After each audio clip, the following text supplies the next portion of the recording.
เมยสุงคามเมื่อได้เป็นวันที่5เดือนธันวาคมที่4ปี2025เป็นวันติดในตอนได้เดี๋ยวเนาะพี่น้องค่ะมารับถมด้วยข่าวง้าวเกี่ยวกับเวลองค่ำหน่อยค่ะข่าวตอนได้ได้ก็แต่เรียกว่าเป็นข่าวหลากหลายหือก่อมโหในพี่น้องใต้ดีเว้งเก้งใหม่ออนกันกว่าซื้อคำตั้งน้ำในค่ะว่าในฝ่ายหนึ่งก็ไม่ใจลองเงินลองต้องโตเจ้าเก่าจังไหนนั้นขนาดเนาะในวงในค่ะอิงเนอมีข่าวง้าวออกมาค่ะเนาะคันค่ำได้อยู่ฝ่ายเคินอยู่ติ๊กๆเฮ็ดจังได๋เหี่ยก็ พี่น้องคนเมืองเกียงใหม่ค่ะนะเปิ้นเนี่ยก็ออนกันกว่าซื้อกว่าขายคำตีร้านคำตีกาดหลงในตั้งนำตั้งหลายเฮ็ดจังได๋ค่ะ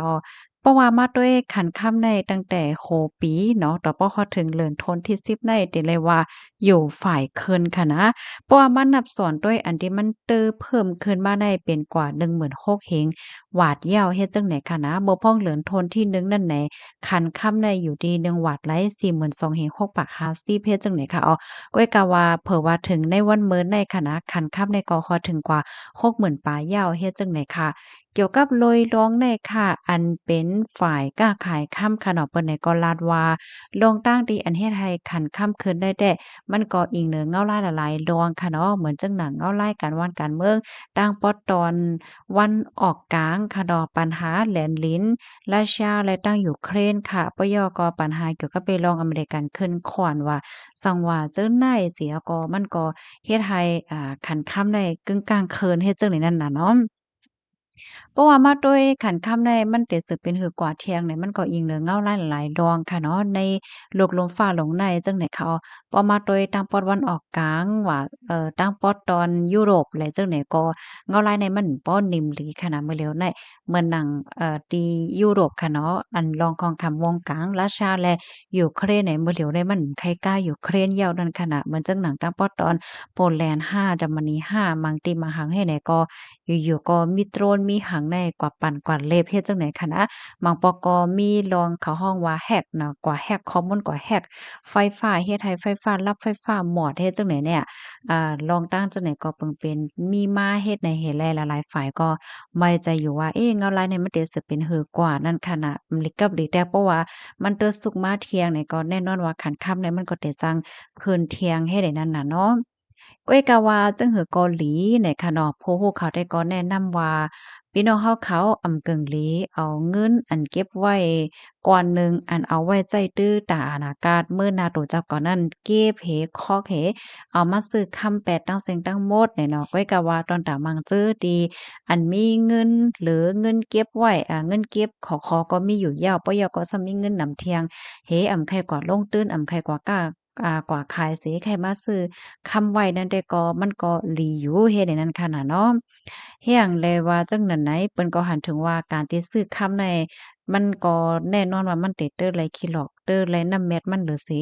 เอาเงินฝากว่าสองว่าจังไหนเพราะว่ามาด้วยเงินรายพ่อยามเหลียวเฮ็ดจังไหนคะอ้อดอนตาร้านค้ำหลายๆที่ในเวยงเกียงใหม่นะคะเนาะก็มีพี่น้องแฮ่งกันนะคะว่าเพราะว่าเกียงใหม่ได้พี่น้องได้ก็อยู่ซาวเซาไว้ตั้งนำค่ะเนาะอ่อนกันมาซื้อคำในตื้อนำมาเนี่ยค่ะว่านะ ตอนนั้นเนี่ยค่ะตกใจในค่ะนะพี่น้องใต้อ่อนกันกว่าซื้อคำในเด้อนำมาเนี่ยค่ะว่าย้อนเปิดสั่งเลยว่าจังนะไหนฝ่ายหนึ่งก็ไม่ใจค่ะเนาะเพราะว่าเอาเงินเอาต้องก็ฝากไว้ที่ป่าที่เย้งเงินเนี่ยก็มันบ่แค่ตั้มใจเหี่ยวเฮ็ดจังได๋เหี่ยวก็เอาเงินอันเจ้าก็เก็บหอมตอมจู้ไว้ไลนั่นไหนมาซื้อคำเก็บไว้เฮ็ดจังได๋เนี่ยค่ะอ้อ เมื่อเลียวในอิงเนอขันข้ามกอมันคืนแห้งหนาเหี่ยวในเสแลจอมแสงล้านค่ำจังไหนก่อไลเคียงเคียงเอาห่มลมแต่แต่ว่าไหนออกเปิดดาดได้เฮกังก้นลักก้นโจรว่าสังว่าจะไหนไหนคะคอมมอนตอนในข่าวไหนก็เลยปึงอย่ามาที่ห้องการข่าวไทย PBS ออกไว้ไหนค่ะพี่น้องค่ะถ่อมขาโคนะเหี่ยวหันเทินจึงหือพองไหนค่ะเนาะจ่องตกใจค่ะข่าวใดก็ตกใจไหนค่ะเนาะเมื่อเร็วอันเปิ้นก็ซื้อค่ำกันได้เป็นค่ำแตงไหนค่ะว่านะ คำแตงได้ตีเสียงลั่นค่ำบางทีเพิ่นก็เฮ็ดเป็น1แตงได้1หวาด5ครึ่งหวาด5เฮ็ดให้มีน่ะเนาะใครไลก็คือก็ซื้อหลายเฮ็ดจั่งไหนนี่ค่ะว่าคำแตงเมื่อกูปอกแต่เปิ้นได้ส่งกันซื้อคำหางเคิงจังได๋เนาะสายคอมงคอยว่าจังไหนนะก้อยกาก้อยกาว่าคันค่ำใดค่ะนะเพราะว่าเป็นคำแตงจังซี้ค่ะมื้อเฮาก็ซื้อได้มันเตป้อเหลือสิคำหางเคิง เพราะว่ากว่าขายเนี่ยซ้ำมันขายแลนำเหลือเสค่ำหางเคิงเฮ็ดจังไหนเนี่ยค่ะได้ย้อนอ่อนพี่น้องค่ะมาตุ้ยอินค่ะนะย้อนข้าวยามอินค่ะคันค่ำมื้อในเนาะวันที่5ได้มีการฮื้อเนี่ยค่ะได้อ่านในเปิ้นพี่น้องค่ะกำเดียวค่ะนะว่ามันกว่ากันกะฮื้อกว่ากันนำบ่หยอกำลังนะว่ามันก็ในเปิ้นก็ไผใส่ไข่ตื้อว่ามื้อเหลียวในค่ำในค่ะนะย้อนเพราะว่าไม่ใจลงห่มลมนะ ควายค้ำตื้อค้ำก่อมลอดเพลียมื้อเหลียวแลก็จำตาจำตากันคนรับคนจนมันก็ลึกบ่นำเฮ็ดจังได๋ค่ะนะเพราะว่าเป็นคำแตงเนี่ยนะคำไทยค่ะนะพี่น้องค่ะคำแตงในเพราะว่าเฮาค่ะมีเสียกว่าขาย1หวัดในเฮาค่ะได้ขายแล้วอยู่ค่าเหมือนเกาเหง3.50เฮ็ดจังได๋ค่ะเพราะว่ากว่าซื้อซ้ำหาเหมือนเกาเหง10.50ค่ะเพราะว่าเป็นคำหางเคิงค่ะนะเฮามีเสียกว่าขาย1หวัดในได้ขายแล้วอยู่58,000เฮง 1.68ค่ะเพราะว่าก็ซื้อซ้ำเดือนละเป็นอยู่62.50เนี่ยค่ะอันนี้เป็นคันค่ำในวันมื้อในกำเหลียวเหย้าได้ก็เพราะว่าพี่น้องค่ะกว่าซื้ออำนั้นกว่าขายได้ก็คันมันได้ก็ได้แปกเปิงกันดังอันที่คารัดมื้อเหลียวในอยู่จังไหนค่ะมันอิงเหนือเซียนมันอิงเหนือลายมันเที่ยงพอเป็นลายโยโย่เนี่ยก็กาขันมันก็ได้เต็มปอกกาแห้งนั่นค่ะน่ะเพราะว่าลายมันจิกคิกจอกคอกมันหนำค่ะเนาะคนเฮ็ดมันแล้วข้าวยามเฮ็ดเนี่ยก็ มันก็ได้กาขึ้นมาแทงอิดหนึ่งเฮ็ดไหนคะอ๋อค่ะยินจมพี่น้องค่ะโกโกโกโก้นตีรับถอมปันเอ็นปันแห้งตอนตาค่ำตีในเมืองเฮาได้ก็1แก๊บได้เป็นกว่า80ปลายเหย้าเฮ็ดไหนค่ะเนาะพี่น้องค่ะหลายๆก็มีความถามแรงเลยว่าเพราะว่าคำไทยในแรงและสำว่าหวาดแรงแหลมเฮาว่าแก๊บค่ะเนี่ยลองในค่ะแล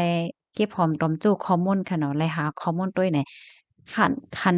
คำ น้ำหนักคำไทยและคำเมืองเฮาเนี่ยมันเป๊งกันขนาดพี่น้องค่ะ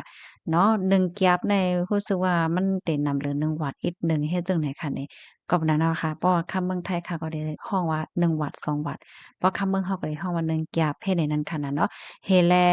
เพราะว่าเฮาสามารถเรียนด้วยคำในส่ำเปอร์เซ็นต์มันก็มันเต็มเหมือนกันค่ะนะเหมือนจังหนังคำไทยใน96.5ค่ะนะคำไหนมันเป็น96.5จั่งใดค่ะ เพราะว่าเป็นคำเมืองเฮาในคำมั่นใจว่ามันมีหลายเปอร์เซ็นต์90เก้าห้ำหัวผัดไหลโคก็จอยเพิ่มเติมข้อมูลปันในค่ะนะในตอนไหนยินจมเย็นนำค่ะอ้อเหมยสุงค่ะ